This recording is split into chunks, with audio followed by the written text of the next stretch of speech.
the guys would go around, and say, they'll come to these shows and, you still hunt? I guess maybe, I mean, every day. I mean, it's insatiable. Maybe I should admit to it, But as I've got older, my mind, I've changed.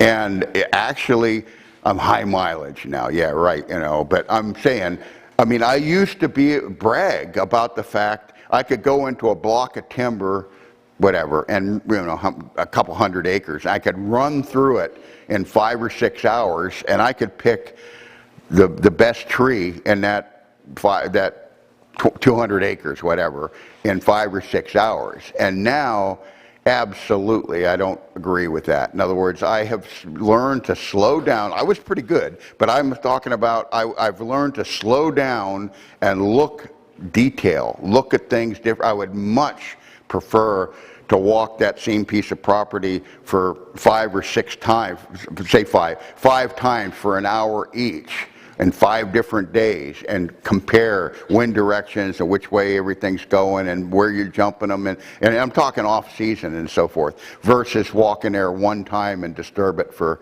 just 6 hours and get out. You will learn patterns and stuff, so it's a learning thing. And I use the analogy, it's like a doctor looking at an x-ray versus a layman. I mean, an average guy, you put an x-ray up on a screen, the average guy looks at it and they'll say, yeah, there's the skull and there's the spine and there's the pelvis and all this stuff. Whereas a doctor, he looks at it and he's looking at, there's spurs there, calcium infiltration, a hairline fracture, disrelationships and pelvic tilts and all this little detail stuff. That's what we have to do as hunters. Get in the woods and scout and slow down and check stuff out, all right? I mean, as I said, these guys, I don't know, I get discouraged and everything because they don't, I mean, you can look at the aerial photos, the topo maps, and all this stuff, put it all together, but you can't see the detail on the ground that you can, unless you get in the woods and put boots on the ground type of thing. Deer, whitetails, you have to realize they're almost big bucks, and I'm talking. Let me ask a question. Raise your hand if you got a buck last year, or is a buck last year. Raise your hand. I mean, gun or bow. You guys suck, but no. We'll try to. How many missed one? Nobody's gonna confess? No. One guy missed one. All right. We'll try to fix that. But anyway, my point is, it's a learning thing, and it's accumulated knowledge type thing. Anyway, I use the same thing. You got deer hunters, you got buck hunters, and you got trophy buck hunters. The big mature animals are totally different than the rest of the herd, and I'll explain the difference just to give you some scenarios and stuff. Say, and let me say this, a cheap pitch here, I've been in dozens of videos. Most of my videos over the years have been more entertainment with a little bit of educational stuff in there. And I just brought out 2 new ones, and they are different. They're how-to. I've got information that in there, I thought everybody did it this way. At any rate, my point is, it's how-to information. I finally realized, I'm getting up in years, and I might as well spill my guts, and before I take all this good stuff to the grave with me and stuff, And I used to run those boot camps. There's a couple. How many guys in here went to the boot camp? Andy was one of them, I know. But anyway, I ran them for 15 years, and the guys would come in the Thursday. The first day was lecture like this. I'd talk for all day type of thing, and then the next 2 days I would take the attendees out in the woods. We stayed in the nice lodges and stuff, but I'd take them out in the woods and show them my own personal tree stands and explain why they're there, how I hunt them, when I hunt them, etc. and stuff. And so many guys, I had a couple comments, and I did this for 15 years, up to 6 weeks a year, for 15 years. So hundreds of attendees type of thing. And one of the most common things where guys say, man, I was so close, you know, and I didn't quite put it together, type of thing. I had a guy yesterday come by me, and he said he just got the 2 new DVDs, and it's a 2-part thing, and it's like 4 hours long and stuff like that. And I don't guarantee much, but I guarantee, and this is my pitch, I guarantee it'll make you a better deer hunter, type of thing. But this guy came by yesterday, and he said, I bought your DVDs wherever it was, at one at Cloverdale or wherever, you know, one of the other shows here recently, and he says, you kind of made me look like an idiot. He says, I looked at that and I said, you know, it's common sense. Why didn't I think of that, you know? And that's what I'm saying. I assumed this stuff I've been doing for decades, I thought everybody did. But then whatever you want to say, the old pro, even in the boot camps, I didn't give away a lot of, you know, some of the secrets and stuff like that. And as I said, now I figured, what the hell, you know? but anyway, no, seriously, it's like, let me say this, it's like the Wheeze, you know?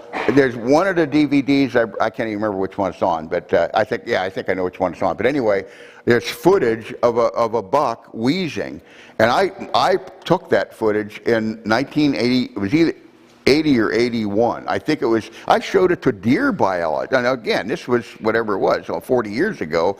Deer biologists looked at it and what the hell, you know, never seen it before. Now everybody, I kept that a secret.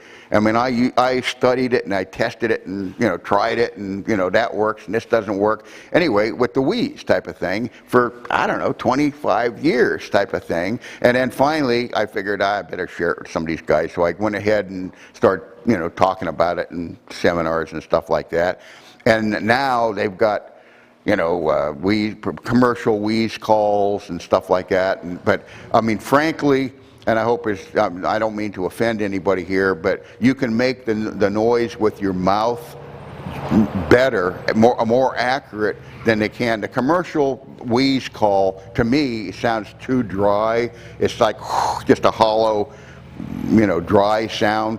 And you make it with your mouth, and you start with a like that, and then you can either blow air between your lip, like the lower lip and upper teeth, one way. You can bite the tip of your tongue, or you can do it just through your nose. But you got all 3 ways. I start with a like that, but I'll go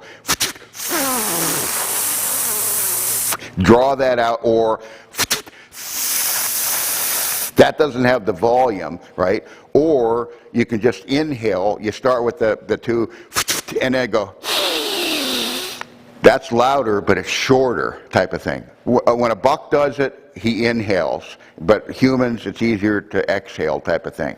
But it doesn't matter. But and trust me, they can hear it. I have had bucks walking by from 250 yards away across the valley on the next ridge, and I'll wheeze, they'll stop dead in their tracks, turn and look at you, and here they come, type of thing. Let me say this while I think of this stuff. If you wheeze, I didn't even intend to talk about wheezes yet. Anyway, if you wheeze and the cover around you, say you're up in a tree, they know exactly, I mean, to the foot where that noise came. I'd be 250 yards over there, and they'll steadily walk right up to you, and they'll stop, you know, at 4 yards from you. Like, where the hell is he? He's got to be right here somewhere. Anyway, if it's too open, they heard the wheeze, and they can see it's open, and where's the deer that wheezed at me? He's not here. So they'll circle downwind, they'll try to downwind you, type of thing. If it's too thick, they can't see anything, they'll circle downwind and stuff. So you want to do it in an area that's semi, you know, a few maybe, you know, scrub, pine or softwoods and a lot of hardwoods type of thing. So where they can see but not see too good and still see good enough. And that way they will come right, and you get the same exact approach. They hear it, they normally cock their heads, they lay their ears back, and they puff up, inflate, the hair stands, and they walk like a stiff-legged, like two male dogs getting ready to fight, but they'll walk right in and stuff.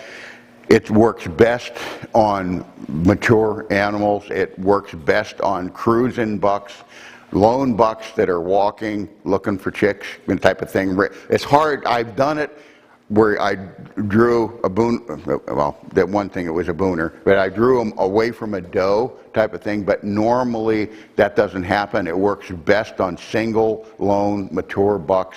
You know, so if you have a 4x4 standing there 50 yards and you wheeze and he takes off, that's, you know, don't write me a flame letter. That means that there's a bigger one in the area and stuff. You know, the biggest bucks are the one. In fact, one of my buddies, Ivan Muslakovich, anyway, Irish guy, right? Anyway, he lived in Iowa, and he was hunting in eastern Colorado, and he came over to house just before he left on this Colorado, and this was, I don't remember, 15 years ago, and he came over to the house, and he said, teach me the wheeze deal, right? You know, so I, just like I'm doing you guys, taught him to do it. Never done it before in his life. Goes to Colorado, and he was sitting in a tree, and there was a fence, the property boundary. The buck was on the other side of the fence. I mean, he was not allowed to hunt over there. The deer's walking away from him, and he said he'd grind the antlers, the rattling antlers together. You know, deer stopped and looked, kept walking. He grunted. Deer stopped, looked, walked, kept walking. He rolled the can. You know, he did the doe bleed. He did everything. He gave him everything he had, and again, the deer was going away. And he said, in fact, I say it was kind of cute. He says, "Well, here goes," you know. And he said he'd never done it, and he wheezed. That buck stopped on a dime, 5x5. First Boone and Crockett, you know. Thank you. He owed me big time, right? Anyway, sure as anything. 2 years later, he's in Iowa, hunting his own farm in Iowa, and the same exact thing happened, a non-typical, this time, the first one was typical, but a non-typical, same deal. It was, I don't know, 60 yards away, going the other direction, all alone. He wheezed, it walked, he got 2 Boone and Crockett's, the only 2 times he ever wheezed. Oh no, I take it back, because he said he missed another really big one. I don't know how big it was, but I'm saying, the first 2 times he did it, he called in 2 booners type of thing. So anyway, my point is that, you know, try it. You know, if it doesn't work for you, I'm sorry, but it works great for me. And I guess a lot of it is in the timing. I only do it during the rut, etc. But anyway, I'm getting carried away.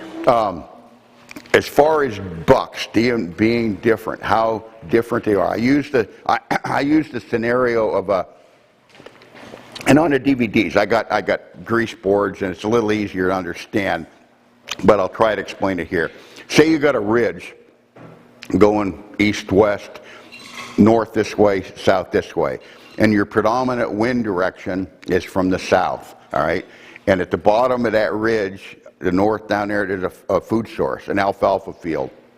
All right, because of physics, heat rises, etc. During the day, and deer being basically nocturnal animals, during the day the thermal currents are flowing up the ridge. So the deer are bedded higher up on the ridge. But they don't bed right on the top, because then they're skylined, all right? They're smart enough, and this stuff, you think about it, you know, yes, they're, quote, dumb animals, but it's brilliant, all right? The flat top, the reason they don't bed right on the flat at the top is basically because they're potentially skylined. So you come down the ridge on the leeward side, and there'll be little flats and stuff like that. That's where they'll bed, all right? So the thermals are coming from north to south, and the predominant wind, as I said earlier, was coming south to north. Where the thermals and the predominant wind hits each other, it forms a tunnel. And I use the example, it's kind of like the surfer, you know, the thing the guys surf on, type of thing. But it's brilliant. That's where they'll bed. So they can smell anything on the predominant wind side coming. They can see down below them, and they can smell the thermal currents, so they can see two-way or one way and smell 2 ways type of thing. That's where they bed. Now, here's where it gets interesting. Well, I'm getting carried away there. The bucks and the does will usually bed separate, meaning, and I was talking earlier about how you need to slow down and study stuff. Guys, they'll be walking through and I'm talking through the hardwoods, and I'm not talking necessarily snow on the ground, but you'll see there's a bed. And I used to be guilty of the same thing, oh, there's a bed, cool, and I'd keep going. Now, I slow down, I look at the bed, and it's just crushed leaves, but it's shaped like a lima bean. You can tell which way they're facing stuff. Yeah, his butt was over here, and his head was over here, and which way's the wind coming, which way's the predominant wind here, type of thing. You check that, and okay, if you see a cluster of beds like that, there'll say be 4, 5, 6 beds right there. Those are, and you'll notice they're all facing different angles, and that's for security type of thing. All right, the bucks will generally, the mature bucks will bed separate, different than the herd, the doe groups and stuff. Normally, the bucks will first of all be a bigger bed, but they'll be off to the side. They might have one buddy with them, but they're separate from the rest of the herd. All right. Well, I think it is. I mean, again, some guys, half of the room here probably knows this, but the other half might not. But if you see a bed in the snow where the deer is, is laid in the melted snow, but it hasn't got right down to the leaves yet, just of the shape of a body, you can look at that bed and tell if it's a buck or a doe. And anatomically, okay, when a deer stands up from the bed, one of the first things he does is void the bladder. He'll pee. Anatomically, the shape of a buck, he'll pee, and the yellow spot will be in the center of the bed. Whereas a doe, the yellow spot will be right on the edge of the bed. So you can look at that bed and, yeah, that's a buck and that's a doe, Don't eat the yellow snow, Colby, But anyway, that's the stuff you need to think about and learn. But back to the scenario, the thermals are coming up all day, all right? Hot air rises, cold air is heavier, cold air goes downhill, all right? The buck, or the family group, the immature bucks, does, fawns, in the afternoon, while the thermals are coming up the mountain and they got the wind at their face, they will get up from their bed and slowly start to descend the mountain, head to the food source and stuff. So they got a nose wind type of thing. They'll enter the field. The big buck, the mature buck, totally different critter. He remains bedded at the top of the ridge, or near the top of the ridge, until dethermalization. Once the sun goes down and the air starts to cool, it's heavier, and they'll reverse, and those thermals will start to descend the mountain, type of thing.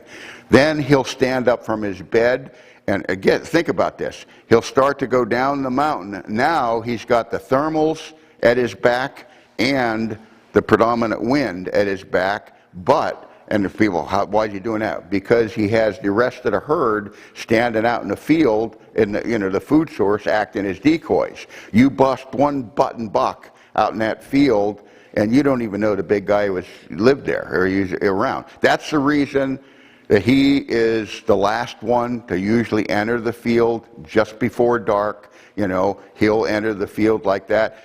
And the exact reverse is true in the morning. While it's still dark, with the thermals still coming down the mountain, he'll head up to the bedding area type of thing, so he can smell anything upwind of him, and the rest of the herd are acting like decoys in the field behind him and stuff like that. That's how they live. That's how they move, type of thing. And again, different situations vary, but that's the general. It makes perfect, absolute common sense. The same thing, let me say this, the same thing, or very similar, is true, remind me about coyotes, okay? The same thing, Goalie, is true as far as, if, say you got a ridge, same deal. You got a ridge going east-west. North is this way, south is this way, again, it's a hardwood ridge. If you look around, and I assume it's like this around here, but a lot of hardwood ridges, right at the top, it'll be a flat. It might be 25 yards wide, might be 100 yards wide, but there'll be a flat on the top of that ridge where it drops down on that side and it'll drop down on this side. And you'll look, and as I said, you don't, unless you study this, you won't notice it, and you'll look and yeah, there was an old skid trail here. There was, you know, they logged this 60 years ago. The reason the skid trail is on top of that flat, in the old days, it was easier to skid the logs out on a flat rather than down over the hillside. That is human sign type of thing. But the remnants of that logging road, you'll see there'll be quite a few tracks on and stuff. And that's where guys mess up. They'll see the tracks on that flat of that logging road, but they don't realize most of those tracks are nocturnal tracks. They'll set up, again, the wind's going this way, so they'll get up 15 yards or whatever, 20 yards off to the side of that 2-track, get on that so the wind's blowing it this way like this, you know, and expect the deer to be going up and down that road.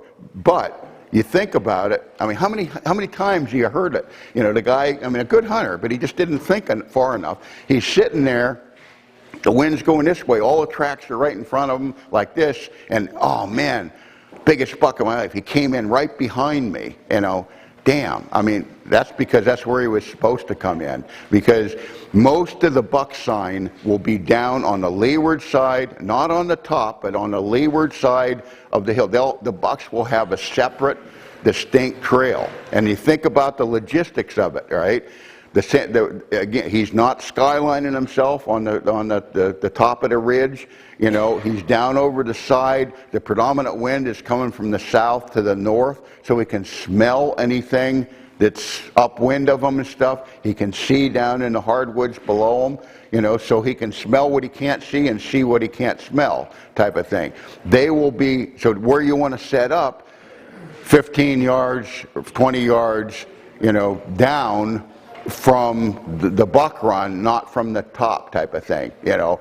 And it makes absolutely perfect sense. Once in a while, you'll catch a buck walking on the top, and normally it's in the morning. I've seen it occasionally in the morning, and the same thing. You think about the reasoning behind it. The reason is it's been night. I mean, in the morning, all night long, there's been no vehicular traffic, there's no guys cutting firewood, no squirrel hunters, no hikers or bird watchers. Everything's been calm all night long, all right? And he's hurrying to get back to where he wants to bed type of thing, all right? Anyway, my point is, he's in a, that's right there. But in the afternoon, 99 times out of 100, well, maybe 95 times out of 100, he'll be off to that side, down over that hill, slowly picking his way up through so he can smell anything that he can't see, and he'll work his way. That's where you set up, just downwind of him and stuff. Big bucks, the older they get, how should I say it? The more intelligent they get. When they get, but even between 3 and 4 years old, or especially when you go from 4 to 5 and then 5 to 6, the older they get, the sharper they get. And I mean, they learn from other deer, but then you got to throw in the personalities. In other words, some bucks are much more aggressive than other bucks. Some are timid, and I use, you know, it's like a dog. You know, one dog will run up and wag his tail and lick you. The other one will run up and bite you, and growl and bite you and stuff like that. They're just, you know, more aggressive type. Bucks are the same way. There was one, in fact, this is interesting. This year, there's this nice, big, heavy 5.5-year-old 4x4 came by me, you know, and I remember him from the year before, and he was a fighter. I mean, he was cruising all the time. I'll bet he lost, I mean, I'm not exaggerating, 35, 40 pounds between October and the end of November type of thing. Anyway, he came by me, typical, I mean, the whole, you know, as he was, a normal rack in October, and then, don't hold me to the dates, but it was like the beginning of November, he came by and he snapped the main beam between the brow tine and the pedicle right there. It takes a lot of leverage to snap a main beam. We broke the left antler off completely, and then the right one still had 4 points on it. Saw him a week later, and here he is, nothing. It was one main beam, and he broke all the points off completely right there. Just a little nub sticking up. One main beam, right? And, that's all he had left, but you could recognize him easy then.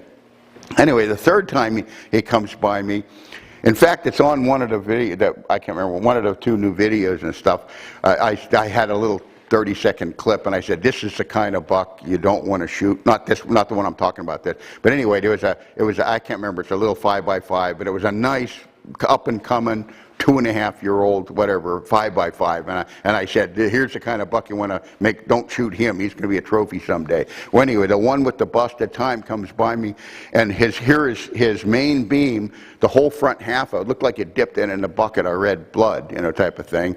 And obviously he just stabbed something, and that's what I'm saying. I can't remember, next day, or I think it was next day or the day after, here's that little buck. I said, whatever you do, don't kill him. Here he is laying there with the puncture wound right in the lungs. I'm sure it was like 200 yards from where I saw him, but the same deer. But it gets better, right? The 5th time he comes by me, here is his right, he doesn't have any protection now, half his rack is gone. His right eyeball is hanging down completely out of the socket, hanging down on his cheek. It'd go like this, and it was flopping around and stuff, and I go, ooh, that's going to leave a mark, but anyway, it's hanging down, right? And I went, oh man, a week later, he comes by, and it's the same buck. Absolute, no question, 100% sure it's the same buck. The eyeball's now back in the socket. How the hell did he do that? I have no idea. I don't know if they rub it on a tree or, that's what my buddy, he said, that's what those forks are for. The hoofs, they push the eyeball back in, But anyway, my point is they're all different personalities, and some will be much more aggressive. Others will, and the smart ones, it's a learning situation. They will slow down, and as I said, Gene and I go around about this all the time, about instinct versus reasoning. Deer are not supposed to reason, and I'm saying they're not reasoning per se. They're doing things instinctively, just it's inbred or whatever. But here's an example. One year I was sitting in a stand, and I looked up, I don't know, it was 80 yards from me, and it was a nice, I don't remember, 4-year-old, maybe 4-year-old.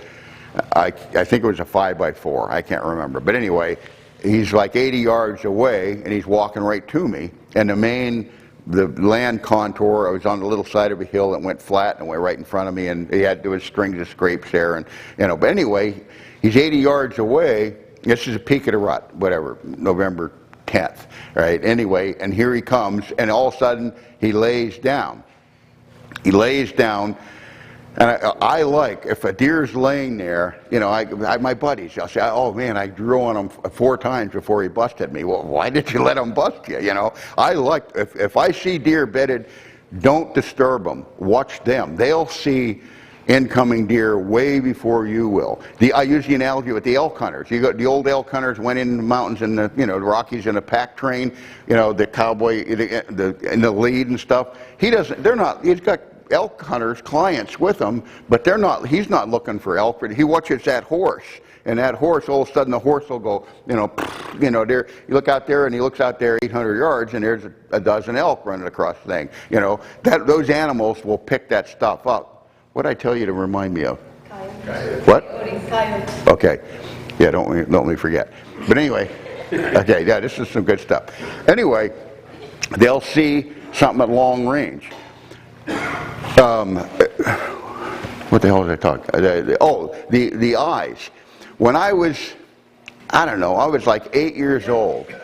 My dad, who was a great whitetail hunter in his own right, died in an accident at a very early age, at the age of 44.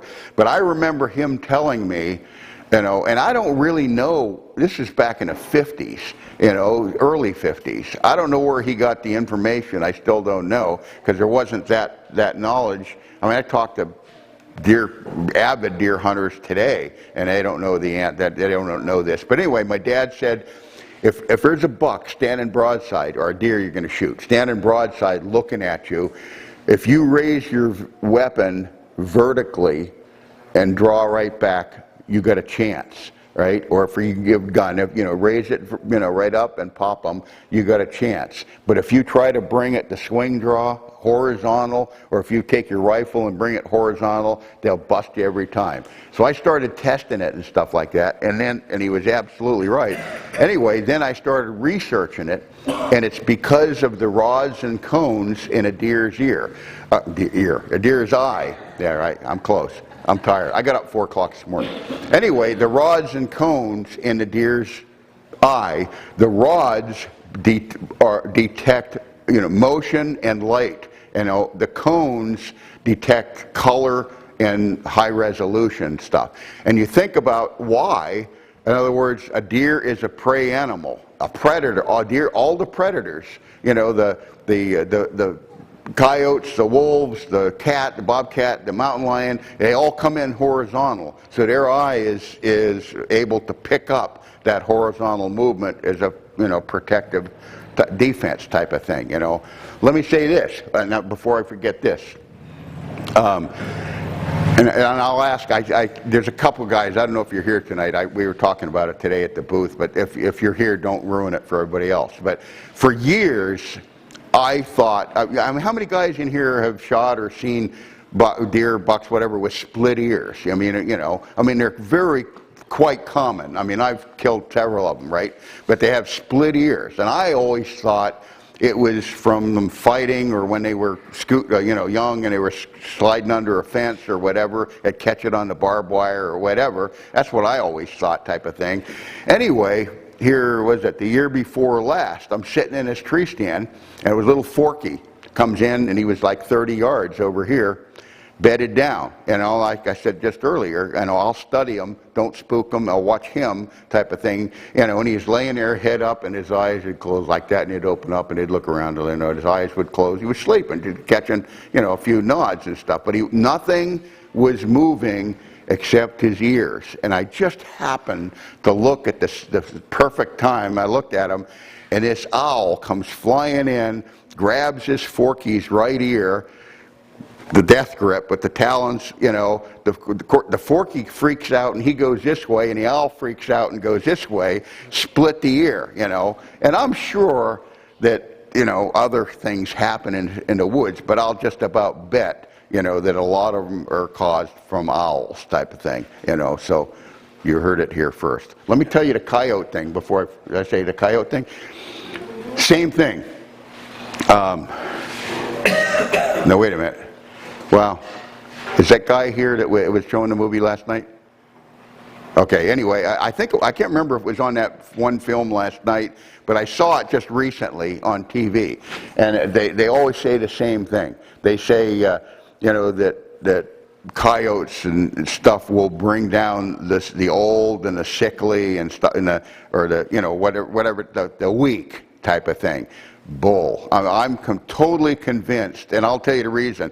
More big bucks get killed by coyotes than all the rest of the does and fawns and young immature bucks put together. And the reason being, the younger deer, if they see coyotes, all right, the first thing they do, there's 5 or 6 coyotes over there, the first thing they do, they run the other direction, and they run. But like I said, the mature buck, how many times you're sitting watching a field and there's a dozen does out there, and all of a sudden it gets right before dark and the man steps out over here, and the rest of the herd looks over and, ooh, there's the man. They pay respect to him. We'll give him that corner of the field where the luscious alfalfa is or whatever, and they'll move aside. But they give that big buck respect. He gains that respect and earns that respect because of the rest of the herd. But the killing, the bad part of it is that's what happens when a pack of coyotes approach that big mature buck. He looks at him, and unlike the rest of the herd that run take off, he'll look at that 5 or 6 coyotes and, come on, I'll take you on, type of thing. You know, he expects respect, and he'll take them on. But what he doesn't calculate into the formula is the fact that there's 5 or 6 of them, and 2 or 3 of them will harass his face, and the other 2 or 3 will come around behind him, hamstring him, rip the femoral artery out, and he's dead in a minute and a half. If he would have run like the does and the little bucks, he would have been fine. But I've found more big bucks killed, in my opinion, killed by coyotes than, you know, all the rest of them put together and stuff, you know. Let me see here. Oh, we're getting good here. I live in Iowa, and I hunt my property right behind the house. And my neighbor, my best friend type of thing, I mean, he's an excellent whitetail hunter in his own right. And the deal is, I rent the property from him, but I can only bow hunt it, which I don't do gun hunt at all anyway, so that's fine. We only shoot 5.5-year-old bucks or better, type of thing. You don't shoot, you know, one under 5.5 at all, if at all possible, and no friends. You know, now, he has friends that can hunt there, but I can't. You know, so don't try to. You can try me, but you know, butter me up. But I'll just hate to tell you no. But anyway, my point is, I don't know. I never added it up. Say 450 acres of hardwood. There's 3 little food plots in it. The biggest one is probably 1.5 acres, maybe. I know, but all those food plots they're all surrounded by timber. The only reason they're there is to give the deer an opportunity for, you know, to hold them before it gets dark, rather than let them, you know, step out next to the county road when the bad guys are walking or driving by and stuff. To just, you know, keep them in the timber and it not as obvious and stuff. But anyway, see, I lost my train of thought. Wait a minute. The reason I was talking about the size of, yeah, I know, the size of the property. Gene, my brother, he says, you know, I wouldn't go telling him that. That's kind of embarrassing, you know. Well, I'm going to tell you, out of 450 acres, I've got 85 ladder stands on it, all right? And it, you know, but let me clarify that. Of those 85 ladder stands, there's dozens of them that I haven't sat for years, type of thing. I got observation stands. I got stands that are up when there's foliage, before the foliage drops. I got late season stands. I got rut stands, you know, all different kinds of stands that are for certain reasons, etc. When I get up in the morning, and I don't care how anybody else does it, but when I get up in the morning, first thing I do, I turn the computer on and get a weather service. Whatever one you use, make sure it has the wind direction hourly type of thing. Very, very important and stuff. So I'll look at the hourly wind predictions, and by doing that, all right, I have sheets that I've printed out, and 8 different wind directions: north, south, east, west, northeast, southwest, etc. 8 different wind directions, and morning stands and evening stands type of thing. So I'll look at the computer and say the computer will say, this morning you got a southwest wind, and you know, about 11 o'clock it's going to go to the northwest, and about 2 o'clock it's going to go out of the northeast. So it's done a 180 between daylight and 2 in the afternoon. So I'll go to my charts and I go down and I'll say, okay, I need, you know, here's the list of stands that are good for a southwest morning option. And here's the stands on this sheet that are good for a south or a northeast afternoon option. That way you can plan your hunt, all right? I'll go in and I'll tend to, you know, I'll eliminate. I'll look, say it's a southwest wind and I got 12 stands that are doable, but okay, that one, the farmer just cut the field right next to that one, and that one, you know, my buddy hunted the other day, and that one we caught a trust, you know, whatever it may be. That one I hunted 3 days ago. and it narrows it down to these 4. Then I hate to tell you, but I go by gut feeling. I'll look at those 4, and oh yeah, I haven't hunted that one for a month. Yeah, I'm going to try that one. But once you set your mind to it, once you make your mind up, stick with it. All right, all right. Oh, I thought it was rain. Okay. Anyway, and then the afternoon, the exact opposite. You pick the one, so you plan your hunt and hunt your plan. If you don't do that, you'll be sitting in the southwest, and all of a sudden the wind it'll be totally wrong, and you'll disturb the entire area. Hunting undisturbed deer is one of the most important critical things I can tell you and stuff. When you hunt undisturbed animals, you will have deer doing things the way they are supposed to do, type of thing. And you can capitalize on them and stuff. Here, let me see here. The stand, oh yeah. My bucks, and as I said, I'm not bragging, but I've killed 4 Boone and Crockett's with recurves, all under 15 yards. And I'm saying this because just to justify my techniques work. And these are big mature bucks. That one of the posters I just gave Colby, all those bucks on there, I got 2 more hanging on the wall at the booth. All those bucks were taken under 15 yards, with a recurve type of thing. My theories are valid type, and as I said, I'm not saying this to brag. I'm saying this, you need to pay attention. Those are the things you need to understand and stuff. Understand there's reasoning why deer do certain things. They don't just haphazardly walk around through the timber. Every move they make is dependent on their nose. Oh, I didn't even finish that story about the one that bedded down and then he stood up and he walked. He was 80 yards, and he walks and he beds down. He laid there for a minute, stood up, and he walked 10 yards, and he bedded down again. Laid there for a minute and a half, 2 minutes. He stood up and walked another 10 yards. I said, "Shit, he's really tired." I mean, he bedded down like 5 times in the last 75 yards, right? Anyway, all of a sudden it dawned on me. I was in a wide valley, and what he was doing, he refused to walk unless he had his nose to verify his safety. So he would stand there, and when the wind was in his face, he would slowly walk forward, and then the wind would shift. He couldn't smell what was in front of him. He'd stand there and then finally bed down, and then lay there, and then the wind went to his favor. He'd stand up, walk another 10 yards. He was moving strictly because of the wind and his being able to detect what's there. People don't realize, like a snort. When a deer snorts, everybody, he smelled me.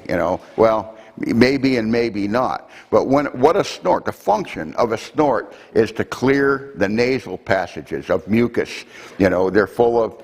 It looks like mucus, but it's snot. Get it? But anyway.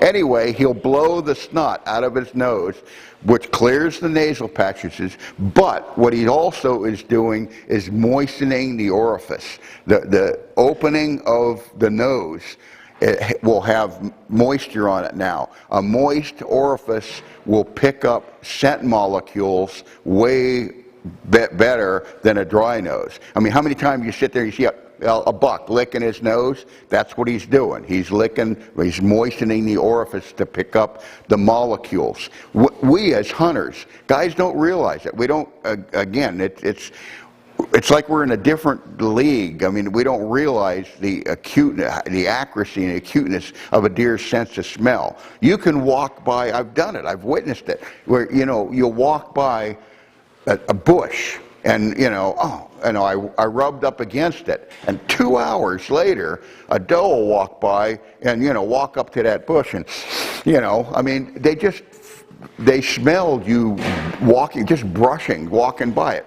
If you're going into your stand and you got a 2-track, and some of this stuff is important and some of it's not so important, but it needs to get you to thinking, right? Anyway, you got a 2-track going through the timber type of thing, an old logging road, and you can drive a pickup up and down it and stuff like that, but in the middle of the 2 tracks, there's some grass there. All right, so it's it's a rut, and then a high spot, and then another rut. A lot of guys won't walk in the ruts because they're afraid of twisting an ankle. They'll walk on the top between the two rows, right?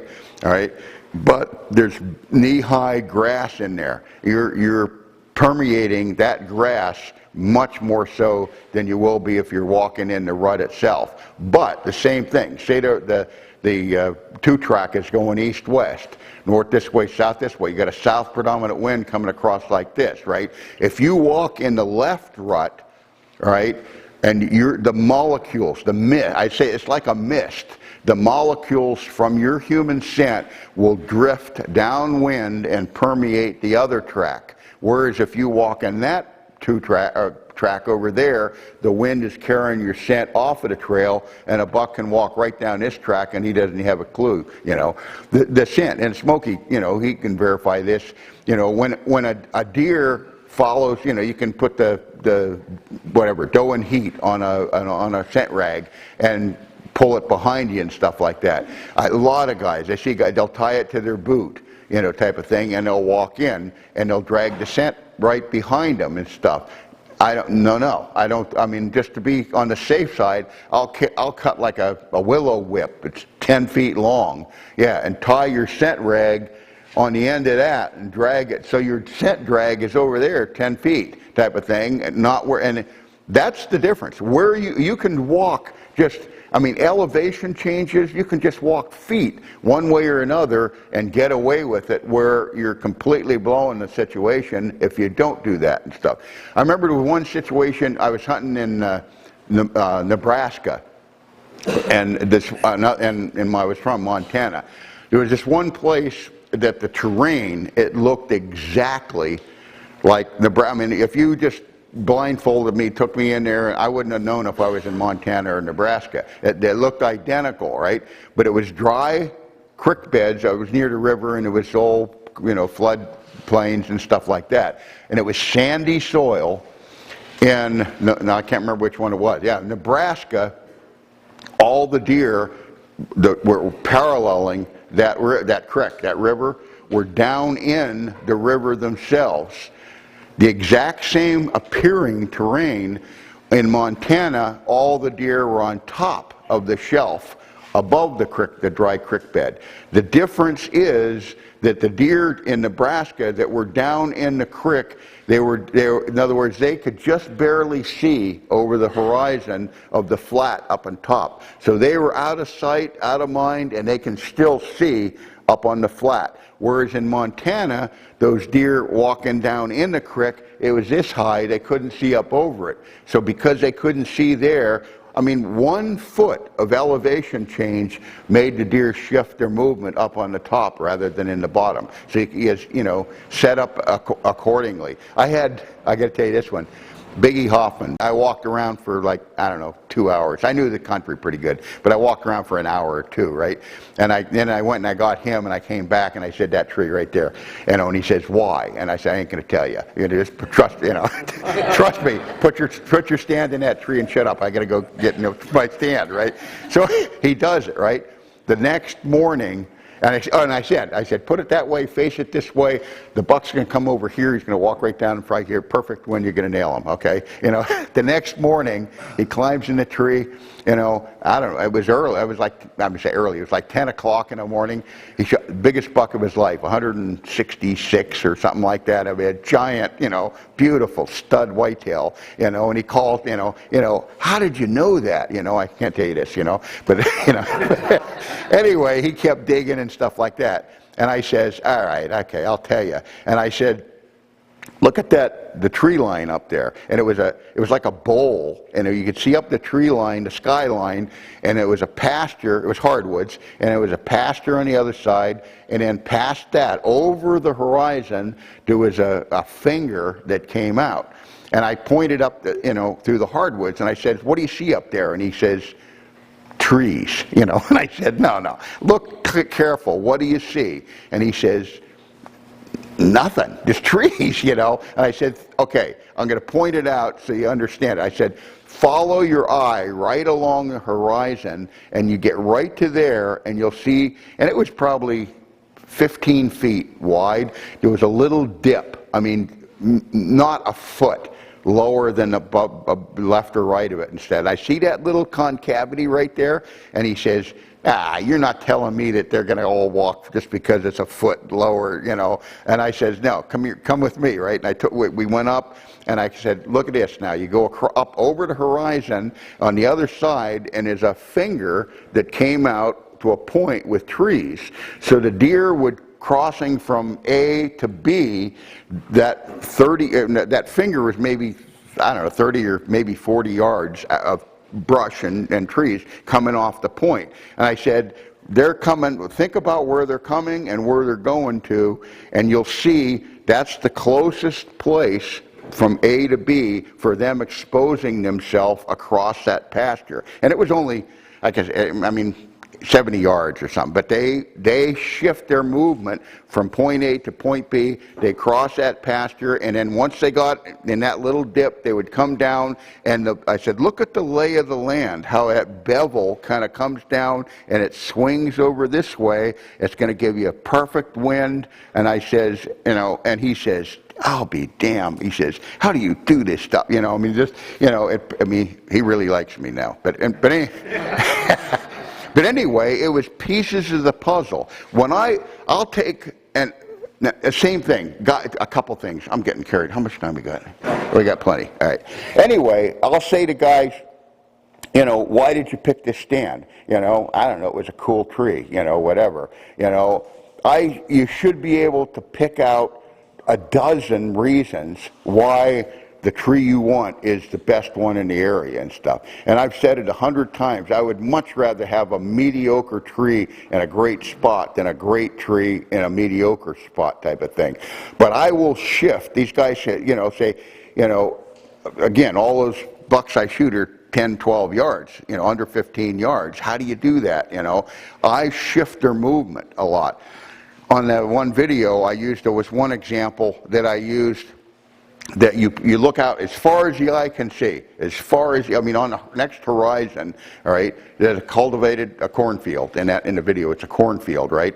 And I'll point out, and I say, see the brush to the right of it? Okay, north is that way. Just to the east of it, see the brush, and just to the west, it's pasture. And I said, there's a fence running where the brush and the pasture, running north-south. And I said, you follow that fence down to the bottom, and there's a corner. There's a corner just like that. It's a pinch point, all right?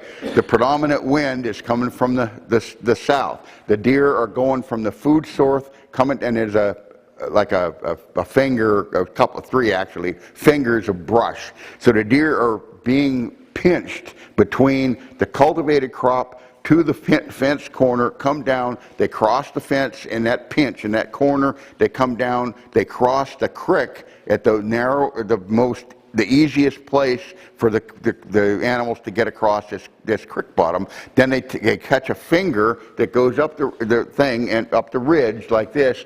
Once, and I'm pointing this stuff out, and then once behind me, there was an old, I mean, this is, I moved, with permission, I say, this stuff you do, make sure you ask the landowner to tell you, and you know, it's nothing. I mean, there was an old rusty barbed wire fence, but it was structure, you know, but I needed it where I wanted it. So and in fact, the landowner was with me, and I said, you know, it's an old rusty fence. I said, would you mind if I made a gate here? And he said, you know, I don't care. You know, it hadn't been cattle in there for 25 years, you know, I don't. So anyway, I snipped the wires, opened them up, made, you know, cut the saplings out of there, made a gate opening there.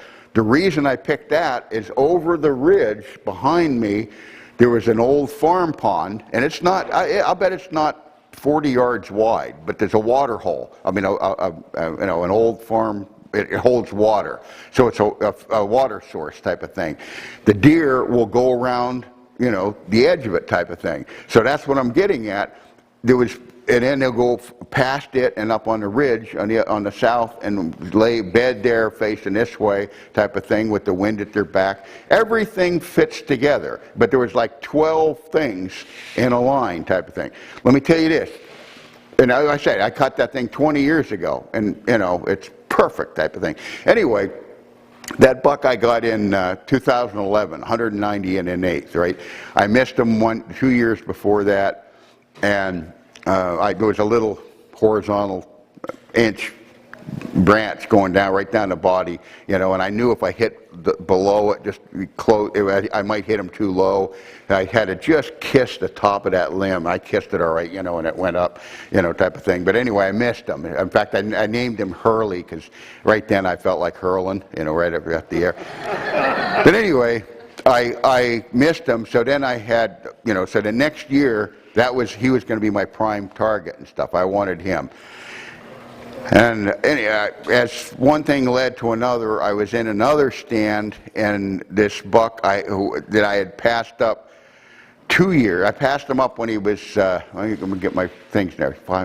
When he was 5.5, I passed him up because he had a busted tine, all right? I never saw him when he was 6.5, and when he was 7.5, here he comes walking by me. And he was a Boone and Crockett 4x4. I mean, 172. I mean, that's really rare. But I wanted Hurley, but he stood right there at 14 yards, and I lost control, and I plugged him, So then I didn't have a tag. So then Hurley comes walking by me, and I didn't have a buck tag type of thing. I had to pass him up. But anyway, the next year I figured out his pattern, and what he was doing was making a circuit. And I verified this. I saw him do it twice, and we had a trail camera, and I could see him on a trail camera the one time too. Anyway, he would feed some either beans or cornfield. There was crop rotation. He'd feed a field down at the bottom of the ridge, and he'd bring this finger ridge up, and he would cross. There was a natural opening. Well, it wasn't natural. In fact, there was an old railroad tie there, but that's where a gate used to be. But there hadn't been cattle in there for, 40, 50 years, and it was all filled in and briars and stuff like that. But he'd come through there, and then he would cross a little two-track, and he walked this finger down and so forth, and go down, and he would drop down to the next creek bottom, cross it, go up on the ridge, and lay on that next ridge with the south-southwest wind at his back, facing the way he came in the morning. In the afternoon, he would get up, and he'd follow down around and come around and make a big circuit type of thing.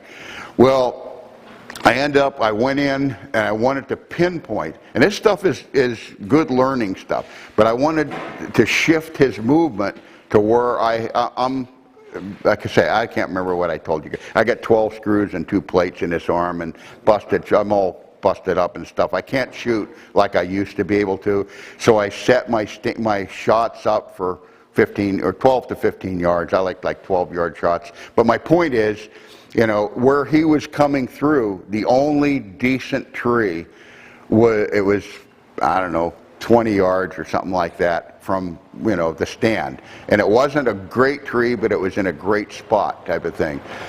So I put a ladder in there, and then I went in and I clipped, got some branches, and I basically blocked his normal, and I'm saying I shifted his movement maybe, I don't know, 4 or 5 yards, something like that, toward me. Then I took a rake, and I raked the leaves right down to bare ground type of thing, and then I put some scrape there and put some smoky stuff, and anyway, sure enough, and let me say this, it was the last day of October, and I remember we had a cold front come through, and that day it was a southwest wind, I sat that stand, and I passed up, I think it was 13 bucks, but not the one, they were chasing and running everywhere, and it was 34 or 38 degrees or something like that, but they were going crazy the last day of October. The next day, that front blew through. The next day, it went up 30 degrees. I mean, in fact, that afternoon, it hit 80 type of thing. So it went from 34 to 80 in, 24 hours type of thing. Anyway, I saw all kinds of action, but I didn't see the one I wanted. Because the wind was perfect, I decided I'm going to sit the stand 2 days in a row. And I'll do that in other words, I don't like to do it, but I will do it if conditions are right, so that, in other words, you're not disturbing too many animals and stuff. Because the deer I want, the only one I'm going to shoot, when he comes by on Tuesday, Monday he might have been 2 miles away. He doesn't have a clue I was anywhere in the area and stuff. Some of the other, deer might, but the one I want, he didn't come by. So I set that stand at November 1st, I don't remember, it was 8:30 in the morning, here he comes. In fact, he was the first deer I saw. And by 8:30 the day before, I'd already seen like a dozen or something, deer type of thing. But because of that warm front, it shut it right down. Anyway, he walked right by, and I plugged him. I got him and stuff. All right, but I left the stand there, and I hunted it other times, and I noticed, again, the logging road's going like this, my wind is going like this, and the deer that were walking the logging road would get by me, they'd get down here, and they would bust me, right? So what did I do to improve that? I went ahead, I left the stand where it is just for an option type of thing, but I went and I got another ladder, and there's one little cedar tree, I bet it's not that big around, on that wire fence thing, but it was like 25 yards from that cedar tree. I like cedars because they got more density and they don't shed the needles and stuff like that. Okay, but it was on the downwind side of that logging road. So those deer that were walking down the logging road, now I'm downwind of them, right? But the gate was too far. So I plugged that gate up, I cut all kind of saplings and piled them in there and rewired it, and I slammed the door on that gate, and I came 2 fence posts toward me, and I cut a new a new fence right there. And I made it perfect for them, and I mean, instantly. I mean, they'd walk right by me all day, and the ones walking out, and it's just shifting their movement to what benefits you. The same plan as far as similar plan as far as that goes.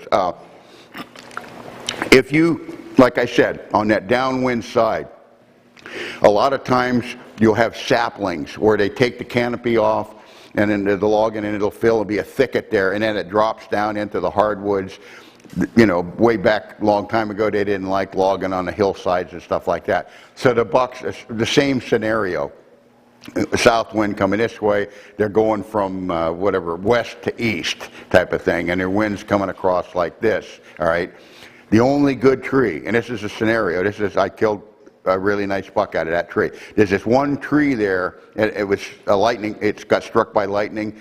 My stand remind me about the stand, how low some of them are. But anyway, the stand was probably 10, I don't know, my feet are like 10 feet. And I purposely, because the lightning killed the tree, and it's laying on the ground, so it's double, it gives me much better cover.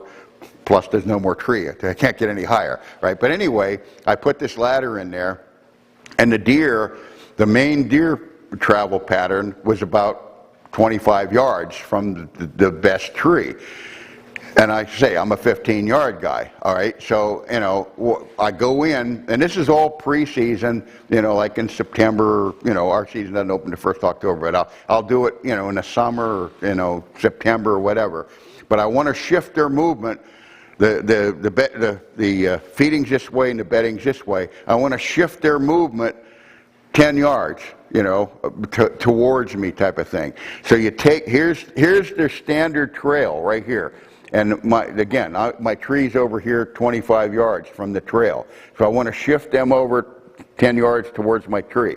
So I'll take a tree, I don't know, 6-8 inches in diameter, and hinge cut it. And again, I assume you all know what hinge cutting is. In the old days, they'd girdle a tree, and the tree would die, and the wind would blow it. Whatever direction the wind was blowing that day, that's the direction it'll fall. Well, if you hinge cut it, you can drop it, and you can manipulate the angle. And you don't want to. You try not to kill the tree. So, in other words, you take a 6 or 8 inch. Here's the run, right? You take a 6 or 8 inch tree between the run and my stand, and I will cut it at an angle. Here, I'll use this. Yeah. Anyway, here's the tree like this. I'll cut it at an angle, maybe 3 feet up. You want it high enough that they're not going to jump over it and low enough that they're not going to go over it, type of thing. Here's the crown of the tree. The angle is very important, meaning if you don't cut it all the way through, the tree will still draw nutrients up out of the soil and it'll releaf the next year. If it dies, too bad, but I try not to kill them and stuff. But anyway, you cut it at an angle like this. There's the stand, here's the run, I should say, and you tip the crown of the tree, the top, the whole tree across at a 45-degree angle from the run. You tip it like that, all right? The crown of the tree is like this, all right? If you put it this way, or if you put it perpendicular, sometimes they'll just jump it, sometimes they'll go around it either way. All right, if you put it this way, it tends to shift them, you'll defeat the purpose. You put it at a 45 this way, so the crown of the tree is up here. Back out, you'll see the deer will walk along there, and, oh, I didn't finish. You drop the tree like this.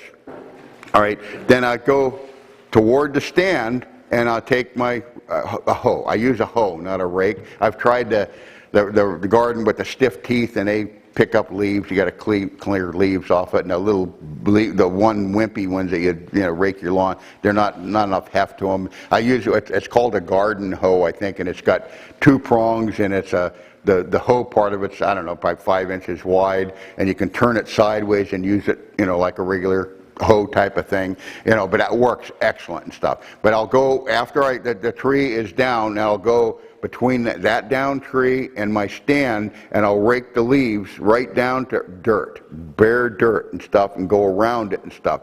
Then again, some guys, that's in the morning when they're going from the feeding to the bedding up this way. Guys will say, okay, what about in the afternoon?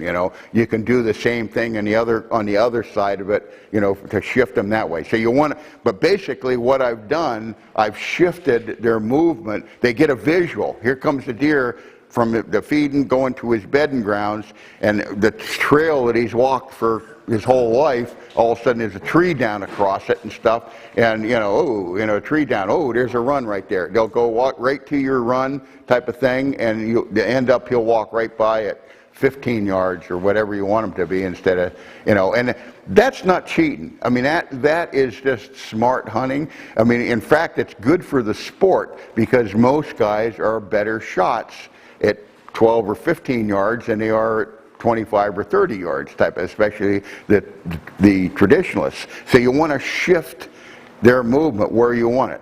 Another thing, what I start to say, remind me about the bear tracks. Anyway, if you've got a situation, I'll talk about that right now. If you have, how many guys in here have hunted bear over bait wherever? All right, yeah, a lot of them. If you have a bear bait, a barrel of bait right there, and multiple bear hit that bait, if you look around, it's a pecking order thing. The dominant bear versus the subordinate. A big boar, he might bed right over there off the barrel and bed there. Colby, remind me about morning and afternoon scrapes. All right. Anyway, he'll be bedded down right near the barrel. The subordinate bear will come in and they'll sneak in.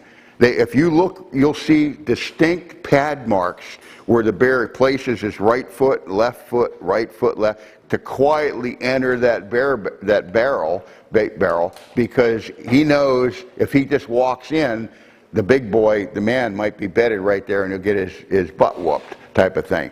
So I do the same thing with my tree stands, and not all of them, I got to clarify this, not all of them, but I'm talking, I'm talking just if it needs it. And I'll give you an example, all right, in the video. I did a couple examples and stuff, and I mean, but I'll take, and here's your tree stand, all right, it's a finger ridge, all right, and there's a bowl, and there's another ridge over there. The wind's going across this way. Just like I said, the bucks will be bedded on that second ridge with the wind at their back facing over this way, all right. In the entrance to the stand, most guys they get lazy, and they'll walk right down that finger ridge, walk up and climb up in the stand. major, major mistake. You go past the stand, I drop down in the bowl, I side hill it, I use the tree or cluster of trees, this example I used, I don't know, 3 or 4 trees, but I use that. But then, and I normally do this around the 1st of November, and I do this on a day that is not good hunting, like a windy day or a stormy day or whatever, and I want it to be in a time when most of the foliage is cleared off and dropped. But I'll go in there, and I'm talking just the last 50 yards or so before you get to the tree stand. Over the horizon, so the deer on that next ridge are bedded there with the wind at their back face this way, all right? And I'll take the hoe and I'll rake right down to bare earth, right step, left step, right, all the way to the base of the tree stand. I'll take the leaves away, and I mean, I filmed it. You can hear, put the mic down there, and I mean, 100% difference. Total quiet, you can hear a pin drop versus walking through 6 inches of cornflakes and stuff. Trust me, I've done it. I've done it many times where I'll sneak into that stand, climb up into the stand, and you're sitting there 20 minutes, all of a sudden you see an ear flick, and you're like, damn, there's a big buck bedded right over there, 80 yards. And guarantee you 100% you wouldn't have got up in that tree. He would have 1 bound and he's over the ridge, type of 2 bounds, whatever, he's over the ridge. And I'm saying, all of a sudden you're sitting there all on red alert, and he stands up and here he comes. There's a buck you could have shot if you want him, and you wouldn't even known he was there had you not done that, The bear tracks. What was the thing I was going to tell you? Bear tracks. Oh yeah, morning scrape. Guys will... What? Okay, I'll tell you about... Guys will say to me, when you hunt scrapes, do you think scrapes are better in the morning or in the evening or afternoon type of thing? And it's my opinion, and again, I've studied this stuff for decades and stuff, all right? A big mature buck will be very similar to a bear on a bait barrel. He will bed right near a breeding scrape, right? The other deer know that during the day, most of the deer are bedded, and that big boy might be laying there guarding. So they will normally come in downwind of the scrape, in the morning, because the deer will be bedded there. So they'll come downwind and scent check that scrape, and if the big buck's over there, they can smell them. Whereas in the afternoon, they actually come in and physically work the scrape, type of thing, because they think the big boy, we're going to be chasing does all through the field all night. That big boy, he's probably out there checking the does already, type of thing. So he'll come right in and work the scrape itself in the afternoon, whereas in the morning he will scent check it and stuff like that. Okay, I said about the height of my stands. One of the biggest things in my boot camps that I had was the comments about how low some of my stands are. And as I said, it depends on the situation. I'll be honest with you, I'm not afraid of heights, but with my bum arm, I can't catch myself anymore. I'm not physically, the doctors told me I'm not supposed to hunt out of any stands that I can't climb with one hand. So I've been hunting out of nothing but ladder stands since 2001. No problem whatsoever, all right? But the height of the stand, all right, I would much prefer a low stand in a thick tree, a brush, like a cedar, for example, a softwood, than a high stand in a telephone pole. In other words, I shot a Boone and Crockett the year before last, all right, my feet, and he was 15 yards, my feet were not even 6 feet. I'm going to say between 5.5 and 6 feet. My buddy jumped. He's 60-something years old. He jumped out of the stand when I was showing it to him. But anyway, my point is, you are much better off, low. And let me say this: my lowest stand, same thing, my brother says, I wouldn't go telling guys that. Well, I want you to, no, seriously, I want you to learn. And let me clarify, my stands are not all 6 foot up, you know. I mean, I got some, I personally like about my feet at 12 feet. But anyway, my lowest one, here goes, it's 48 inches. And bear with me on this, right? I tested it.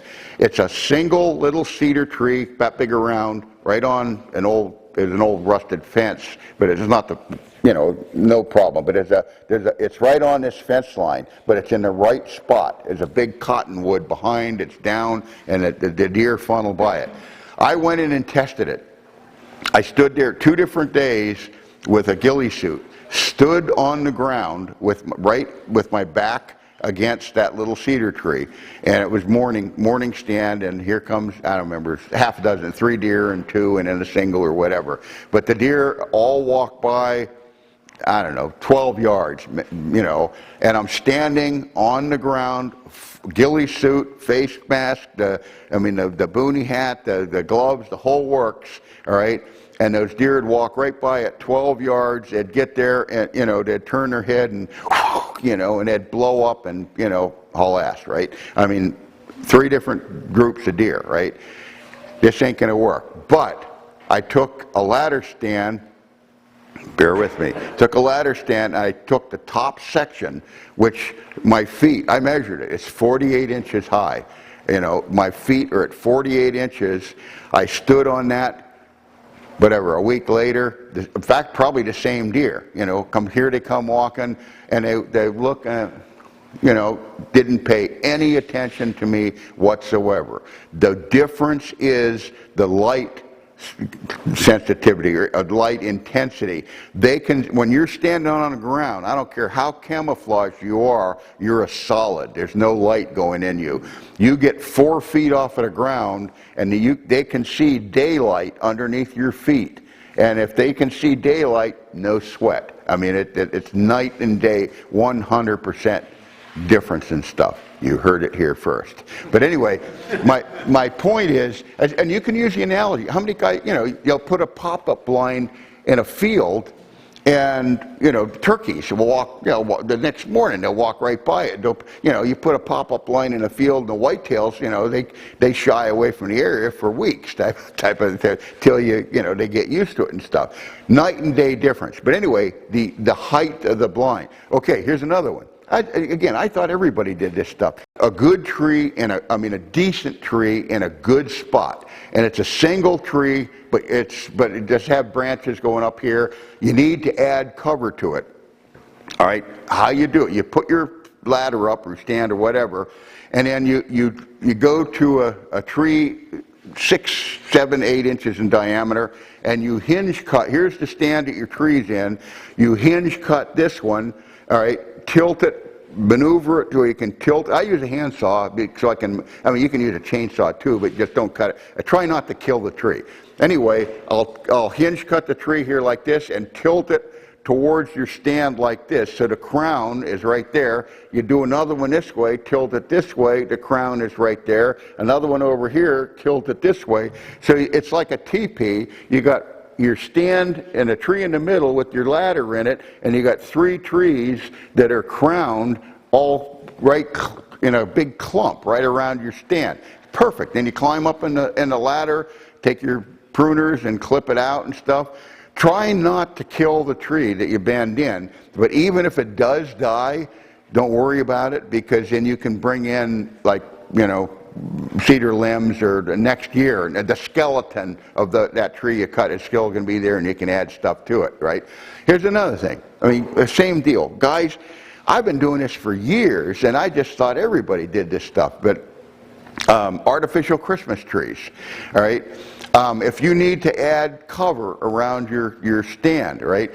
You can go on eBay. You can buy them. They're 7-footers, 8-footers, or whatever. They either come in 2 sections or 3 sections or whatever, and they're $25, $35, something like that. You know, you know, and you take a Christmas tree, and I use the zip ties, you know, and I'll climb up the ladder, and there'll be a branch going out there, and I'll put a third of the tree there, and a third of it over here, and a third down by here. You know, it's artificial evergreens all around you type of thing. All right, that I mean. You buy them on eBay. You can go. I bought them at like auctions or yard sales, or I remember I bought 3 one time in a high school, you know, raffle or whatever they were raising money for the football team or whatever. Or you can get them free. It's after Christmas. You go to the county landfill in January and they get them. There's artificial trees, you know. You don't have to worry about the lights, you know. Anyway, pick up your Christmas tree. But let me say this. And even better than the Christmas trees are those garlands. They call them, you know, it's those artificial, and some of them are only 1 inch or 2 in diameter, but the good ones are like 4, 5, 6 inches and that big around of solid evergreen, and they're phony evergreen with little wires and stuff, and they're like 9 or 10 feet. They come in different lengths, different diameters, but they're 9 or 10 feet long, right? And they use them to wrap around the banisters and the railing and, you know, your porch deck or whatever type of thing. This last year, I mean, I've done it for years, but I mean, this last year, right after Christmas, I happened to be going into Walmart for something, and they were having their after Christmas sales, right? And don't hold me to the figures, but they were normally like $5 or something like that for a 9-foot length, you know. They had them on sale for 50 cents. I bought 52 boxes of them, you know. Yeah, hey, you know, and then I went and I told my buddy, he went to a different Walmart and bought 40 more, you know. I mean, again, 50 cents times whatever, 52, you know, you just paid but $200 for a ladder stand. Why not pay a little extra and sock yourself in there? And you can bend the wire out of the way so it's not in your way. Make yourself some shooting lanes. Oh, when I think of that, and I have to stand up for this one. That booner I got the year before last, all right, he came down, a doe came by, I was in a cedar tree, ghillie suit, the whole works, right? And there was a fence corner right in front of me, and there was one single tree with smoky stuff on it right there and right in front of me, right? Anyway, a doe, where the 2 fences, comes over the horizon, and I knew it was over the horizon, but and it's a different landowner, but I used to manage the property, so I knew it real well. But it was over the horizon. This doe comes up, follows the corner of the fence, and she goes running by, tongue hanging out, type of thing. And it was the end of it was October, you know. But anyway, tongue hanging out, and she goes this way like this. So I'm in the stand, and I got a shooting hole right here, but then half of the deer that come over that ridge turn and split and go right in front of me, go down this side. Yeah, it's the lay of the land type of thing. So I figured it was probably like 70-30, and I knew her tongue was hanging out. I knew there was going to be a buck coming, so I stood up. But my point is, you know, you got to think ahead what might happen. So if I stood like this and figured he probably was going to follow that doe, my shot, I had a shooting hole right here, my shot was going to be right there. But if he took that trail this way, my shot was going to be like there. So if I stood like this, I can't torque this way as much. So I took the point of my boots and I pointed my toes this way so I could shoot that way or shoot that way, either way. And big difference, because he came, by the way, he came over the hill. He was growling. I mean, constant. I can't say I ever heard one do that. And you could see he was upset. She had lost him, and it was 20 minutes after she came by. Here he comes, growling, and he comes down, and he hit that tree with the scrape and stuff, and got it right up on his hind legs, and he in fact, the overhead branch, he broke it off the tree, and he, you know, threw it aside type of thing. And all the while, and he drops, and here he comes. And like I say, I was expecting him to come by this way, you know, so I was like this, and he got right there, and he turned, and, you know, and I plugged him right there. So you got to think about things that might happen. Oh, here's another one. This is kind of cool.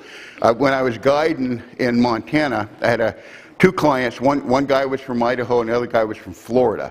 And both good hunters, excellent hunters. Anyway, the guy from Idaho shot this 6x5, paunched it, Didn't get it and stuff, and it was a storm coming. You know, normally if we got shoot one, we'll let it go to the next day. Well, it was a storm. We're supposed to get 8-10 inches of snow that night, and it was already like, I don't know, an inch or an inch and a half on the ground. So I get on I put the two hunters on stand, and came back and I got on the deer's track. It wasn't any blood, but I could track them and stuff. Anyway, came up, and the guy missed him another time, and then you know, he swung wide. And anyway, it was about the fourth time you know, but I came up just a little slight grade. I mean, hardly any grade at all, but it was slippery. There was snow on it, and it was slipping. And when I came up over the horizon, it was my fault. There he was, laying right there, 10, 12 yards, you know, with his chin on the ground. As soon as I made eye contact, boom, you know, he's out of there, right? And he runs up, you know, so I go get the guys and I put them up ahead and all this stuff, and I come back around. And I cut in to try to cut the buck's track again, and he hadn't come through. So I make another circuit, and it was like a levee there with cattails. And I'm walking along the levee. I got to carry this, I guess. I'm walking along the levee, and I'm right-handed, so I had my bow in my left hand, right? And I didn't have an arrow on a string because I was just trying to push the deer.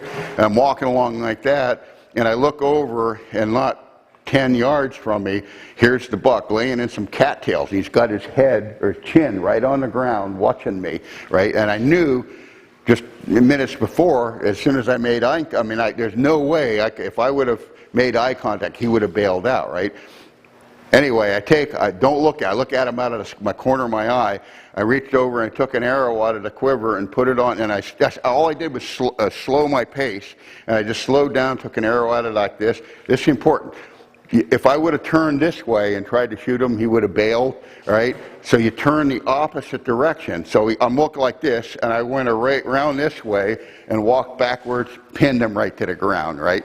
Anyway, so the guy from Florida, the guy from that shot him originally, I finished the buck. Anyway, the guy from Idaho, he was ecstatic and stuff, you know, nice buck and everything. And I was guiding him, so I'm field dressing it.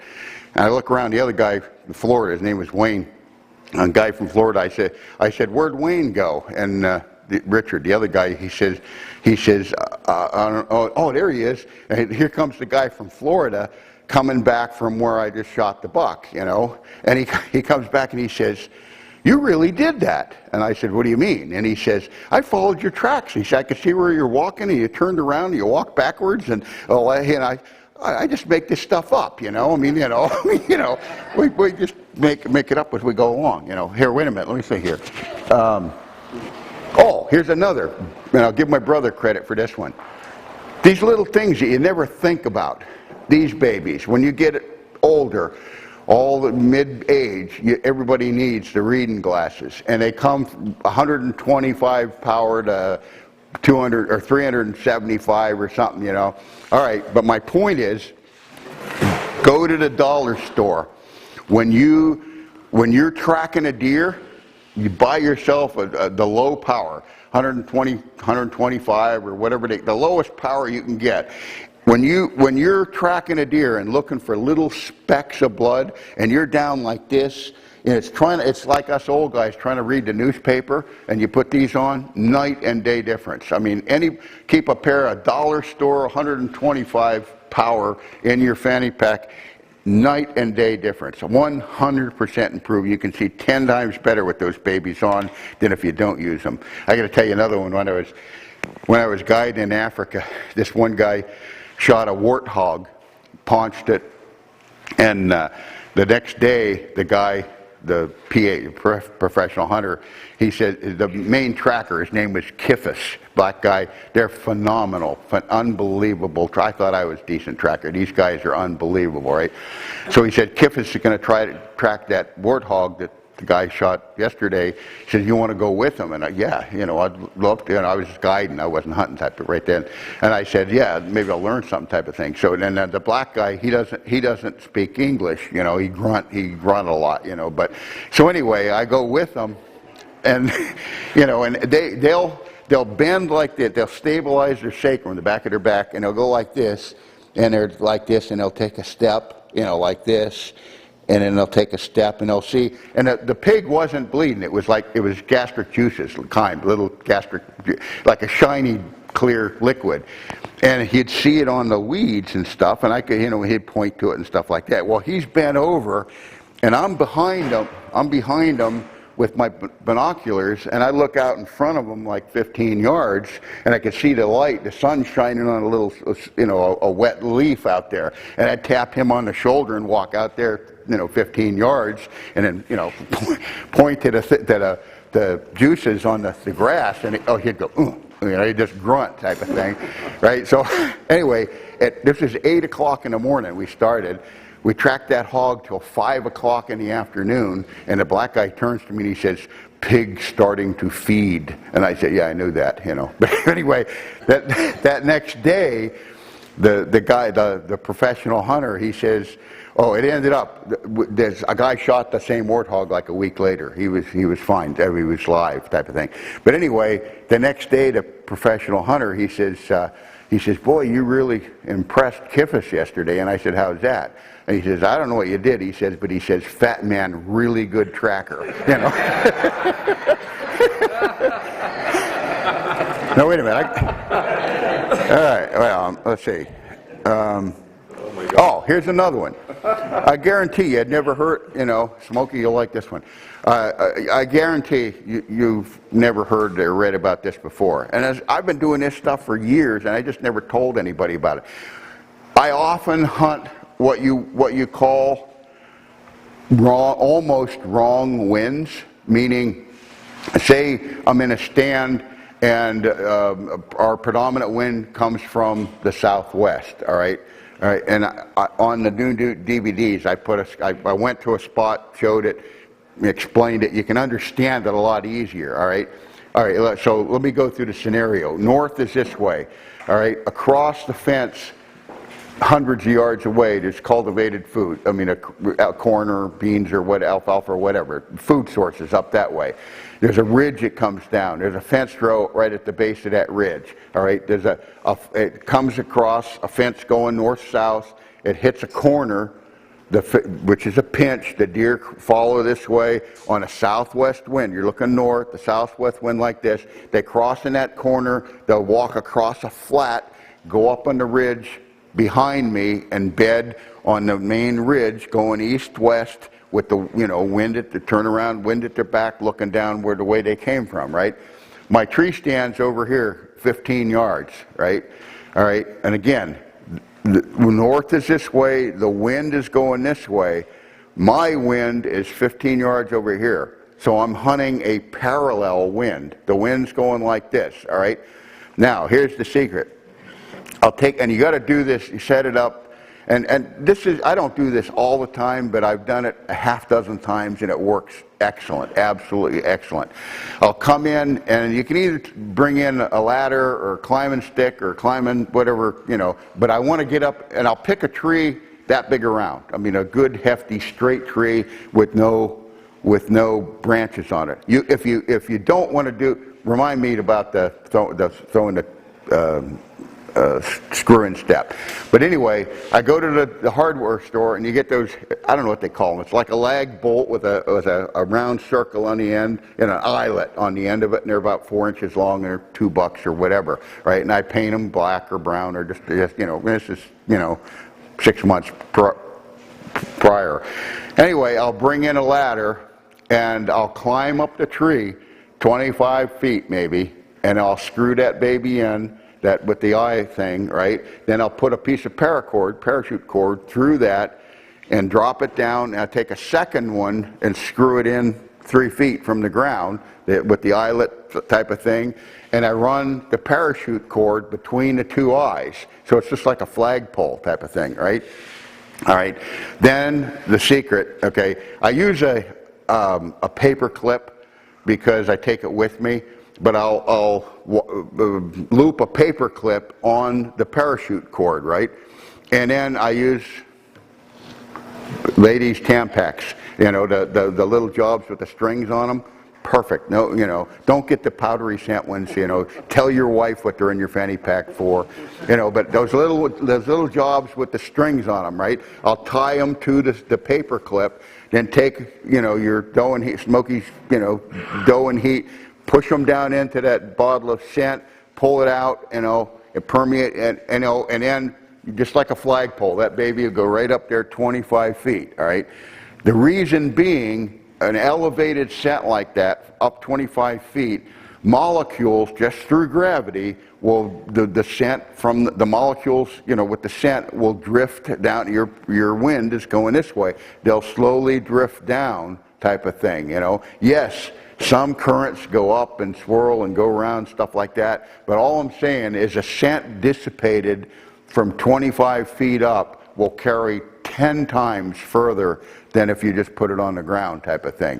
So think of the scenario, and I said, remind me, if you don't want to put the eyelets in, you can take, I've used a screw-in, an old screw-in tree step, and tie it on the end of your paracord, and there's a branch up there 20 feet. Throw it up over the branch and wiggle it, and then, the weight of the step will bring it down, just feed it, and it'll come down, and then tie it to the bottom something. You don't have to put the things up there. But anyway, my point is, think about what I just did.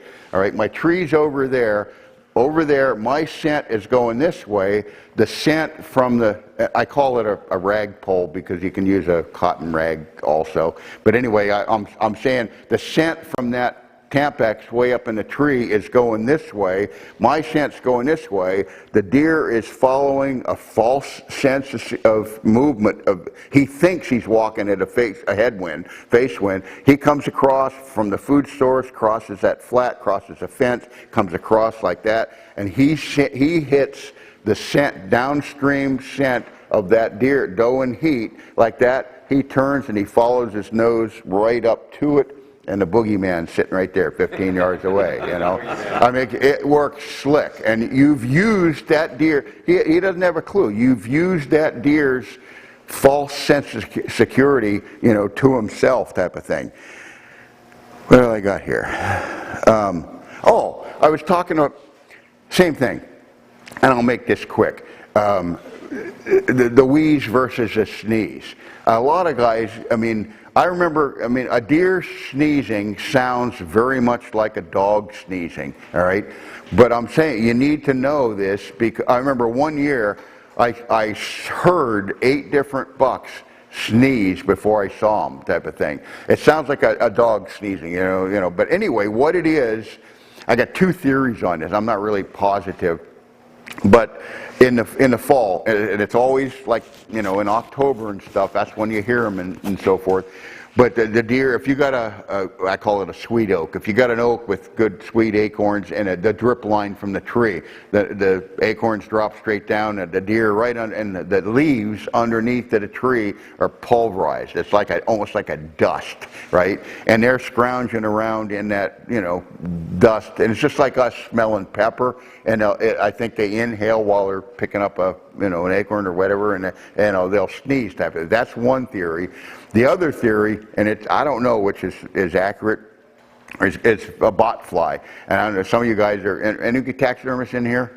Most taxidermists have seen it where the client will bring in a buck and you don't feel like skinning it that night, and you hang it up by the hind legs, and you put a newspaper or cardboard underneath, and you come out the next morning and there's the larva crawling around in the blood. I've done it myself, type of thing. Anyway, what the bot fly is, he's an interesting critter in his own right. It's supposedly, I don't know, I research this stuff, but I don't know what to believe, but supposedly it's the fastest insect in the world. He supposedly can fly 800 and some miles an hour. How do they test this stuff? But anyway, supposedly they break the sound barrier. How come you don't hear little sonic booms going off, But anyway, he has the ability to hover. So what the deer is the host animal. He'll go up to the deer, the bot fly, and hover. The female will hover right in front of the deer's face and shoot the eggs, and on an inhalation the deer will inhale through their nose, and the eggs will go up into the larynx, pharynx, up in the back of the nasal passages and lodge there, and they'll grow. It's no harm at all. to the deer. And right around that same time, the end of October or somewhere in there, the deer, the larvae will fully mature, and they're pretty substantial. They're like 1.5 inch long larvae. You know, I suppose it'd be good fishing bait, but whatever. Anyway, they're crawling around up in the deers, and it's tickling, and he'll sneeze to blow them out. I got it on a video. I got it several instances, and you can see the sun was down in the back. And every time the deer would sneeze, you could see the big mist coming out. Anyway, they're standing out, they'll hit with their hind leg and, itching their nose and stuff like that, But anyway, it doesn't hurt the deer. So I think my point is, when you hear that, if you know what it is, you're listening for it, and you're able to detect. If you hear that sneeze, you better stand up and get ready, because there's one coming. Same thing. I don't know all the answers, but I'll say this. That I've seen a much higher percentage of bucks sneezing than does. I don't know what the answer is and stuff like that, but it's very interesting, and guys need to be aware of that. I'll tell you another thing. Us sneezing, and a lot of people don't know this stuff, but you can sneeze if you're in the woods. I don't think if you do a regular sneeze, achoo, right? I don't think it's any big deal, but you can sneeze perfectly quiet, and the way to do it, when a human sneezes, the noise is the air in your lungs expelling, achoo, like it's coming out of your lungs. So if you can feel a sneeze coming on, exhale, is quick, a split second. Exhale all the air out of your lungs, there's no air in your lungs, and and I pinch my nose, and you'll still sneeze, but I've had deer feeding acorns right there 10 yards away, and I'll sneeze, and your shoulders will go like that. No sweat, man. I mean, again, you learned it here, man. Anyway, hold on. We're covering this pretty good. There was something else I was going to tell you, and it seems like I forgot to add an important one. I don't know. Oh, we're 2 hours anyway. Does anybody have any questions they want me to touch on or anything specifically? And I've been up since 4 o'clock this morning, and you guys are all, I caught a couple of you nodding off and stuff like that, and I didn't make any funny or make a loud noise or whatever. Back there, one more, a couple of them. Go over, pee, and not at the tree stand. I'm sorry? Go over, pee, and not at the tree stand. Oh, I tested that. Over years ago, I used to chew tobacco, and I started with leaf tobacco, Red Man, and I went to Copenhagen, chewed Copenhagen for 25 years or whatever. And I used to carry a spit bottle, and then I got tired of that, so I started experimenting. And don't hold me, this has been 30-something years ago.